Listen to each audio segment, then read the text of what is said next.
वाहरे देश के चौकीदार। जाते जाते बिल्कुल आखिर में दो बंद एक ऐसी नज्म का जिस नज्म ने मुझे इमरान बनाया। जी जी, मैं आखिर में मदरसे की नज्म के दो बंद सुना दे रहा हूं। मेरा ख्याल है कि उसके लिए बहुत सारे दोस्तों का हुक्म भी रहा है। मैं सबकी कशमकश को समझ भी रहा हूं, सबको जाना है। मैं बिल्कुल आखिर में एक नज्म सुनाता हूं। आजाद साहब, मैं इलाहाबाद विश्वविद्यालय में हिंदी साहित्य का विद्यार्थी रहा हूं। मेरा मदरसों में पढ़ाई का कोई सिलसिला नहीं रहा। हिंदी लिटरेचर का विद्यार्थी रहा तो जाहिर सी बात है, स्कूल में पढ़ा, कॉलेज में पढ़ा, फिर यूनिवर्सिटी आ गया।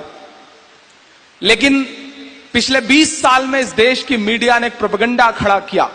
मदरसों में यह सिखाया जाता है, मदरसों में वो पढ़ाया जाता है। इतना कहा कि दुनिया ने यकीन करना शुरू कर दिया। कभी हिटलर